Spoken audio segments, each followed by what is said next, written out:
Saaaalutations guys, this is Dante of Solablood and welcome to Texture Pack Thursday. Let's get on with the pack. And for big Yoltcast and Tekkit fans, this will automatically be familiar.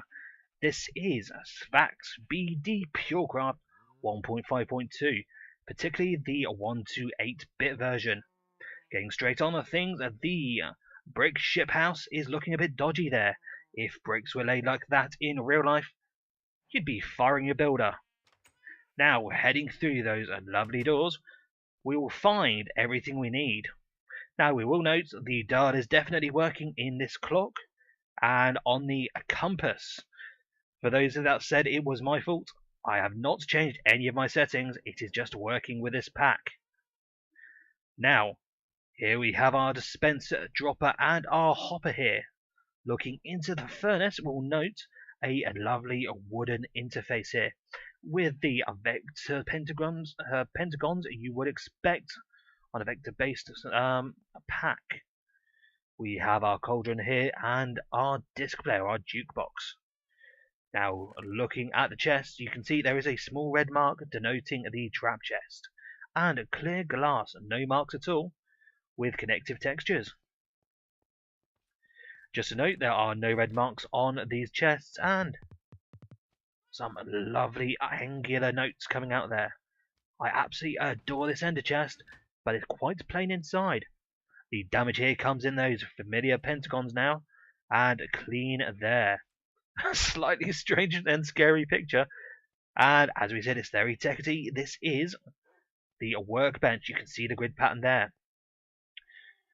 Unnotable books, an interface there, very simple on the brewing stand, and a familiar looking enchantment table with the little arc symbol there denoting regeneration, maybe? 4-poster bed, looking very simple, but the beds do work. It almost looks like they have been slept in, but very hard looking pillows. Let's head out to the next area. And we head to the prison area here for a more industrial design. Stopping to have a look at our NPCs. They look very much like Jawas from Star Wars. Fruitini! Fruitini! No Fruitini for you. The iron doors looking lovely with the redstone control there. And we immediately get to our spider tamer here. There are different colours of spider. I just happen to get the one black one. Our witches here looking, if we can spawn maybe another one. Very much like our Jawas with hats on. And talking of Jawas, they come in every flavour, including lavender. Yummy. Now, if we spawn some more zombies in, you can see very, very different designs there. Some with Skelly-Bob's heads, some with none. Skeletons all looking much of a muchness. And the creepers are completely gone if we spawn some in.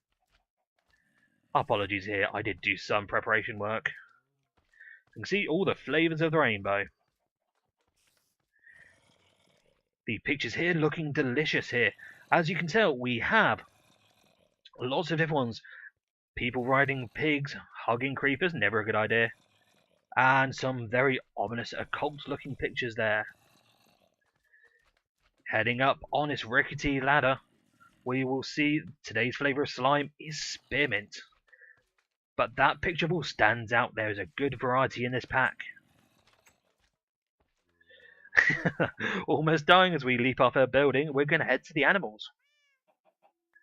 Starting with our mushrooms, very evil, cold looking eyes. What are they angry at? The lovely big mushrooms with the pentagons, of course. Chickens looking much of a muchness with random mobs on. They all look the same. Same with the pigs there.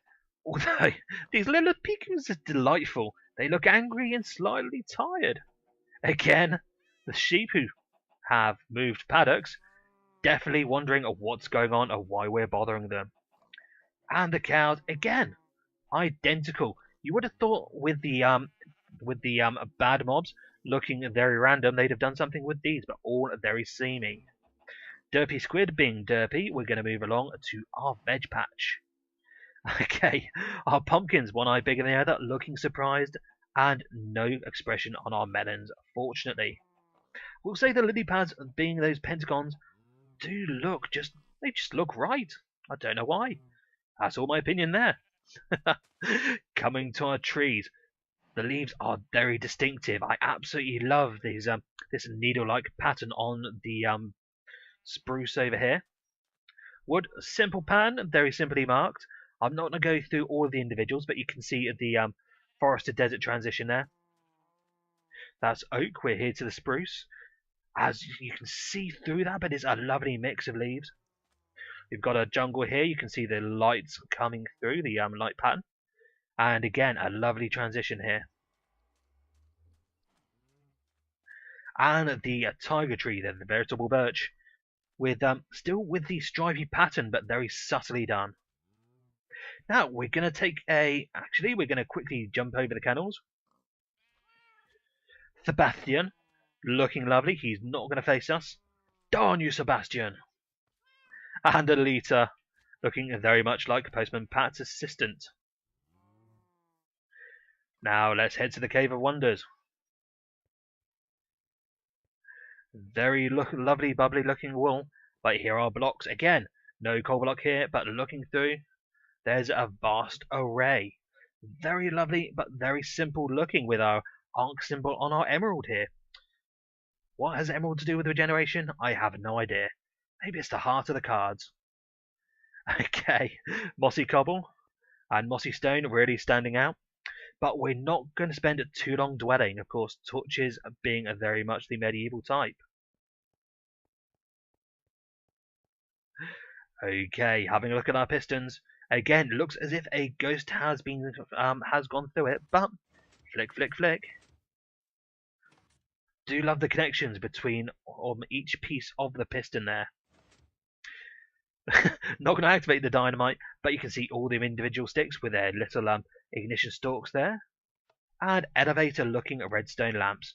Not the best, but not too bad. Okay, connective textures used very cleverly here. All of these blocks are solid with borders around them. And if we cross the streams, it's a very spooky, almost ectoplasm kind of beam. I do much prefer this to some of the beams I have seen. Okay, we're almost done with this section. All we need to do is have a look at our water and lava animations. You can see it's a very simple way, but it is effective with this pack. Lava here being a very much lighter lava than we've seen of late. It's a slow animation, but it is delightful. And for those of you who always miss their cactus and reed, there we go. Now here we go to the real piece de resistance of the pack. The Nether. You can see here with our zombie pigmen the golden armor that you will see on Honeydew in the Yogscast. We have our mud balls here rather than magma guys, and a bearded blaze as usual. The ghast here looks like the smirking skeleton. No bloody bum holes, which is very good. And this is the reason I love the Nether. An animated block, very bubbly and rich and delicious. A nether brick, very much looking the same. We have this animation on the nether quartz ore, but the quartz itself is very simple. A missed trick with the soul sand, as these faces could have been floating and groaning, but that's all made up for when we get to the glowstone. Look at that sheen. That would look lovely in anybody's house. I demand you build a glowstone house. Now, as usual, although this is a much shorter texture pack review, due to popular demand, I will take you up the stairs to look at the nether in total. Look at that, it all works together. The nether brick is delightful, and we definitely have a nether quartz ore looking very, very fitting. And I love all the animations fitting together to make it very fluid. And again, for our torch lovers, there is a torch. I do listen to feedback. And we're heading back to the final area. Let's do a dash. And here we are in our area of judgment. We have some angular, sharp-looking cake. Be very careful with your teeth. And our stronghold is looking very cohesive here, with the lovely cartoony animated lava. Again, pentagons everywhere as the smoke rises, and the eyes looking shiny and glossy there, the ender pearls. As with all the blocks, the stones looking cartoonish but standing out very nicely, the sponge being probably the roundest block of any of them. Very, very delightful seeing it standing out so much. Okay, it is judgment time. Let's get in to the cards. This is a delightful pack, very cartoonish, but definitely having an awesome style of its own. Uses, I'd say, if you're going for a very serious adventure map, don't go with this block. It's a very, very cartoonish. It has a nice light atmosphere. If you are just using this as an everyday in and out pack, that's absolutely spot on. Okay, this has been a shorter pack. Tell me if you love it, if you don't, if you want to go back to the old 15-20 minute format. Otherwise, this is Dante Solablood speaking very quickly and signing out. TTFN.